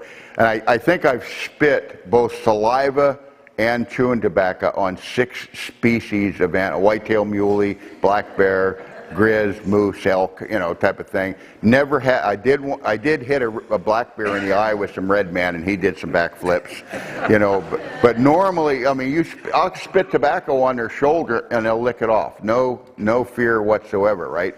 So then I started experimenting with urine. I peed on like 5 different species. No, seriously, no sweat, right? But anyway. What I did, how I tested it, all right, I come in, come into a tree stand. The deer were going across like this. I come into a tree stand this way, so I hadn't even been out there. And I had one of those red ketchup bottles, the squeeze, you steal out at a restaurant, But anyway, one of those little squeezed ketchup bottles, right? I'd pee in it, carry it up in the, put a piece of cellophane over it so you don't spill it in your fanny pack. But I climb up in the tree. Now, I've not even been out that way, right? And I'll take and I squeeze it as hard as I can, and I'd squirt urine out there as far as it'll squirt. When I was in 3rd grade, I used to be able to pee over the school bus, but I can't do it anymore. But anyway, squirt it out there as far as it'll go. Sorry. But anyway, as far as it'll go, and then every time. here comes some, 2 or 3 deer would walk by. They'd walk right through that stream of urine, not hesitate, not break stride, not stop and smell it, don't pay any attention to it whatsoever. So then I'd do the same tree, but I'd do it differently. I'd come in the same way, and instead of squirting it out there, I would run out there, whatever, 15, 20 yards, pee on the ground, turn around, run back. Every time, as soon as they hit my track, they would go on red alert, and spook. I'd go back, right? I'm convinced that when a deer smells where you've peed on the ground, they're spooking from the glandular scent of your feet, not from the aroma of the human excretions. The big number 2. No, I have not done the big number 2 on anything yet. But this is a good scenario. I was a learning situation. I was hunting in Alabama, and it was not an island, but it was high ground. They took me in, in a 4-wheeler and then knee-high boots and stuff, and walked in, and I climbed up in a tree. And I remember I came in from this way, climbed up in a tree, and then the wind was coming across. It was a crosswind. The wind's going this way, and the deer were coming this way. Anyway, I climb up in a tree, and I put a chew in, and 10 minutes later, big number 2 knocking at the door, right? And I go, oh man, don't think about it, maybe it'll go away, right? 10 minutes later, he's pounding at the door, right? And I got to do something, right? And I quick climb down out of the tree, and I'm not thinking straight because I'm worrying it's not going to clear the belt, right? So I run out this way, and I should have gone this way, but I run out this way, whatever, 60, 70 yards, did my thing, put the tissues on the ground, white toilet tissue on the ground, covered it with leaves, come walking back, climb up in a tree, made it type of thing.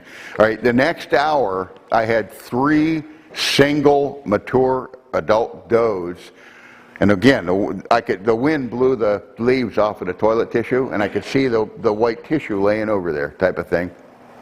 And 3 does walked directly downwind of that pile of manure, never broke stride, never hesitated, stopped, looked, smelled, nothing until they cut my track. As soon as they cut my track, going out there, all 3 of them, separate ones, all 3 of them locked up, went on red alert and blew and went back, type of thing, So I'm convinced that they are afraid of human glandular scent, but not necessarily the aroma of excretions.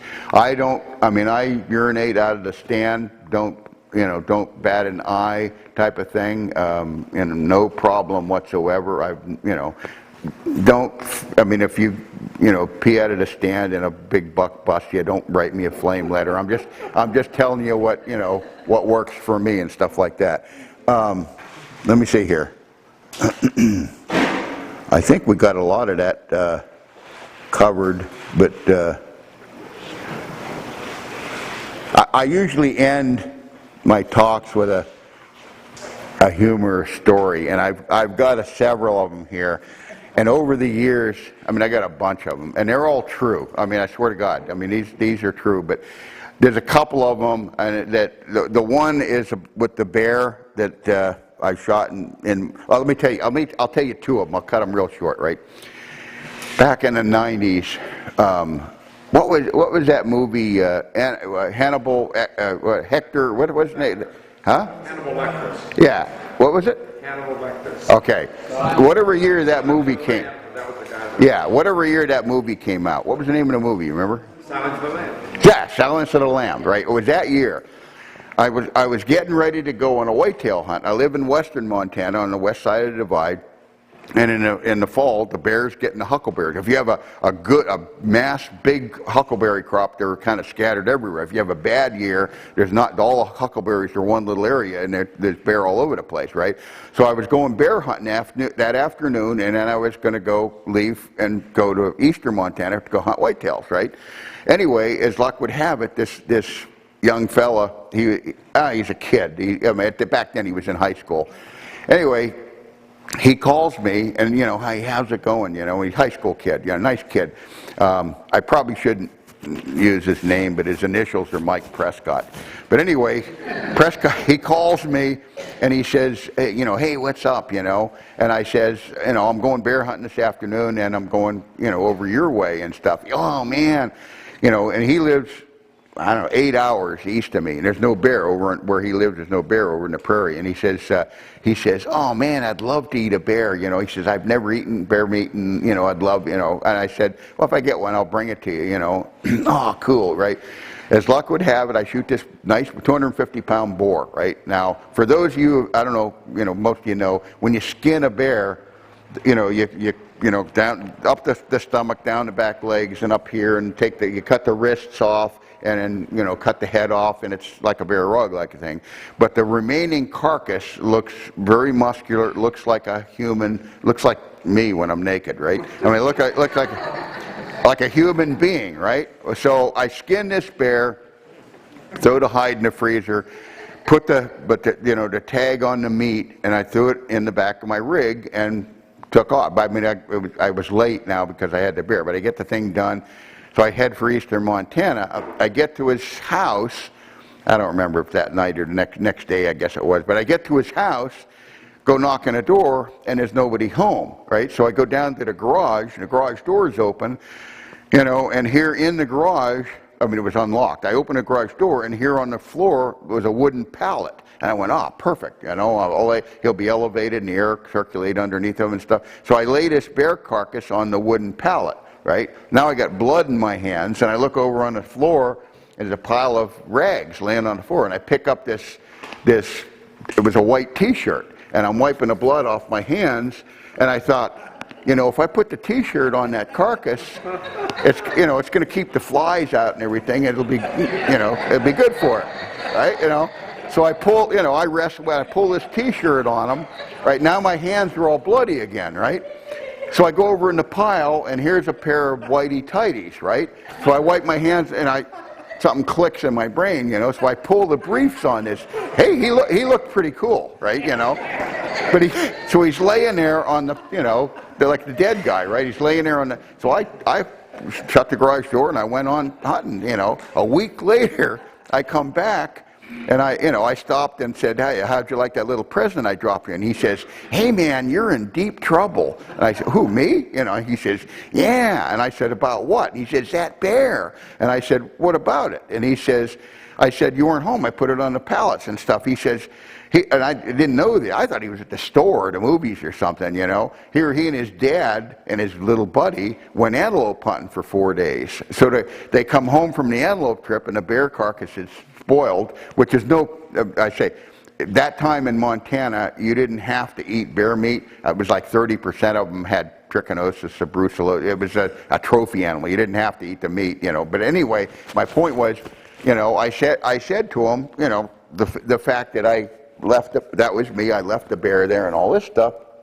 And he says, yeah, my dad got a little bit upset about it because, my thing is pinching me, because the bear was soured, and he told us to get rid of it. Now, he and his buddy at midnight, go down, the Milk River comes through Glasgow, Montana. Because they'd been gone, they didn't know the state or county or whoever was working on the bridge.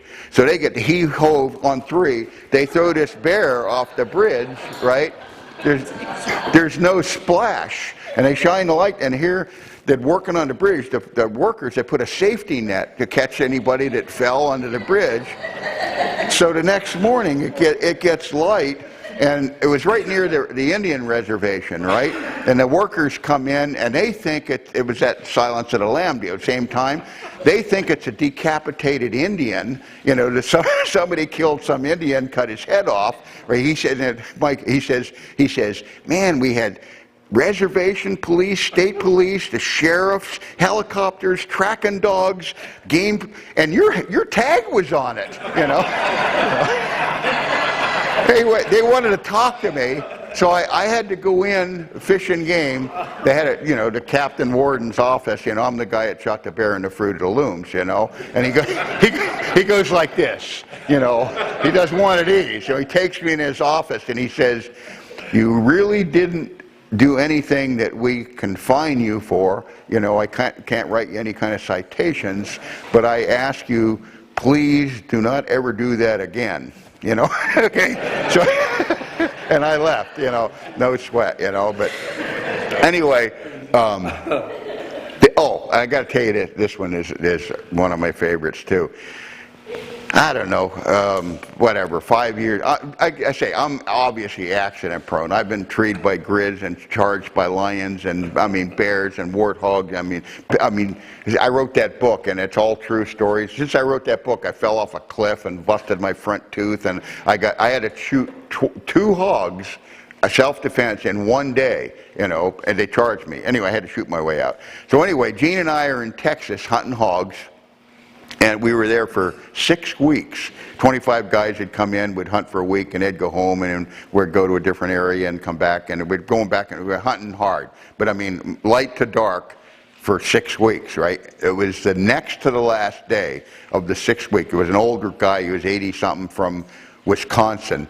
He hadn't got anything yet, and I had some stands set up on water holes and stuff, so I took the guy, you know, I offered to let him sit in one of my stands, you know, and he jumped right on it. Well, this next to the last night, he shoots a big boar, big 250-pound, you know, black boar type of thing. And where'd you hit it? I don't know, I couldn't tell. You know, I said, well, let's wait. It's dark now. Let's wait into the morning, you know, if you don't know where you hit it.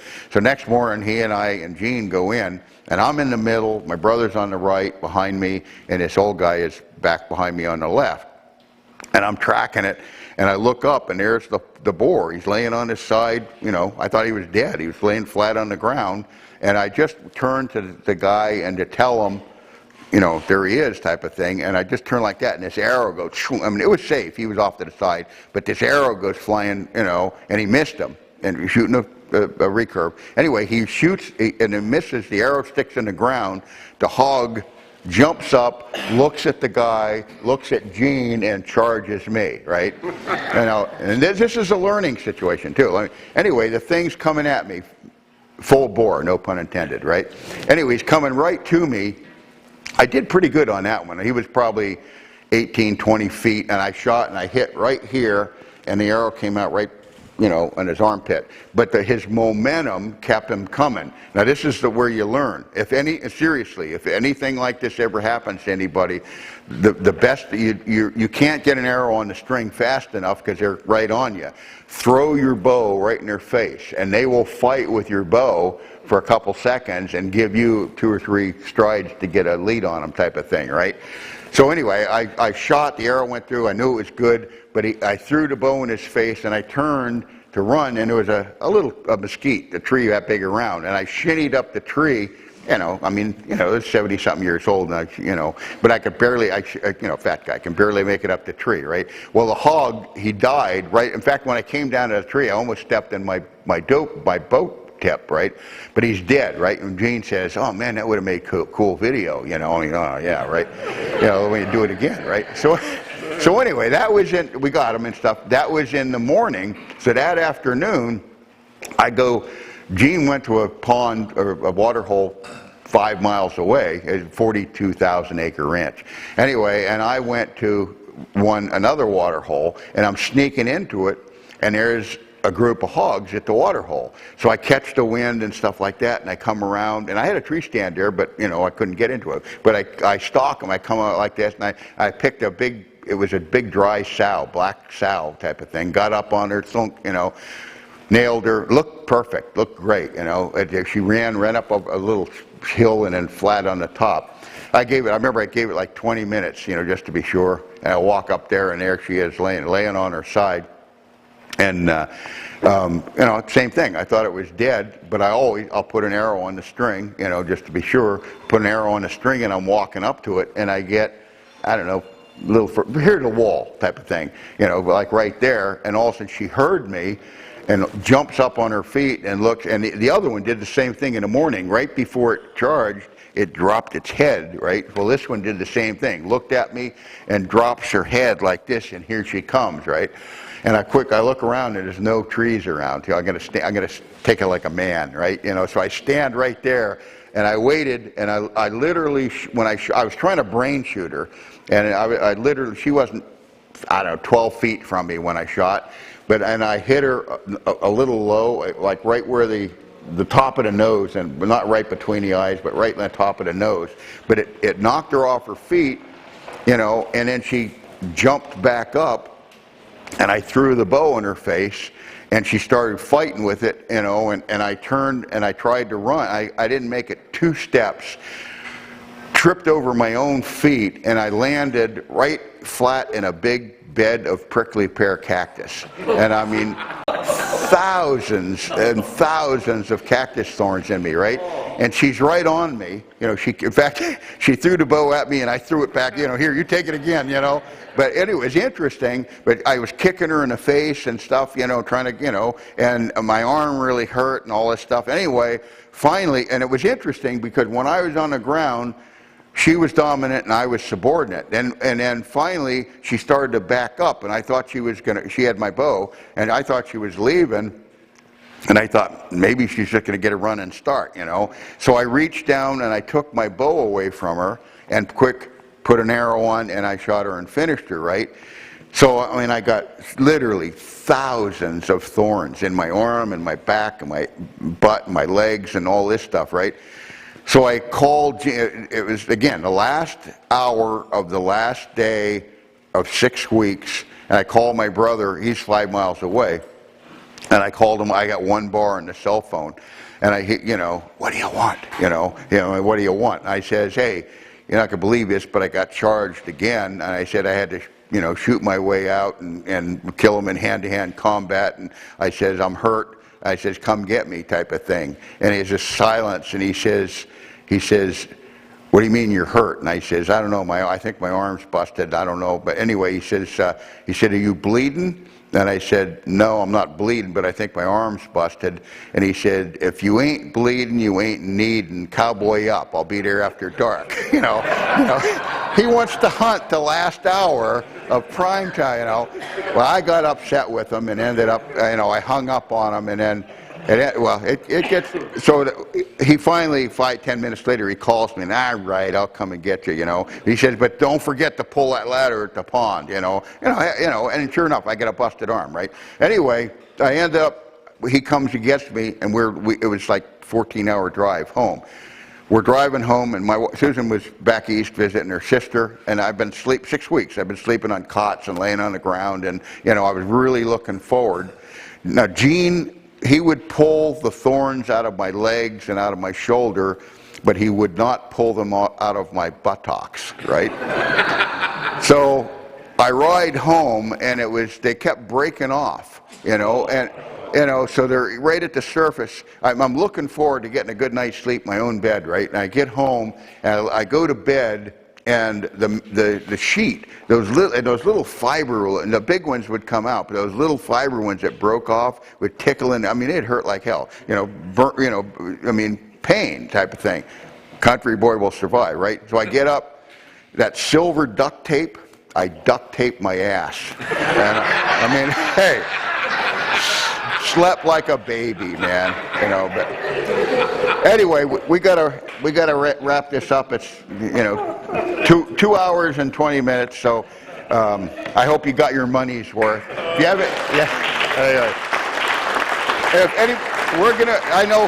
Thank you. I know most of you are going to be leaving in the morning. We're going to stay for a while. So if you have any questions or want the videos or whatever, swing by. We're in the tent over there, type of thing, and we'll see you either tomorrow or next year, whenever. All right, thank you. Thank you. It was crazy fun. Thank you. My pleasure.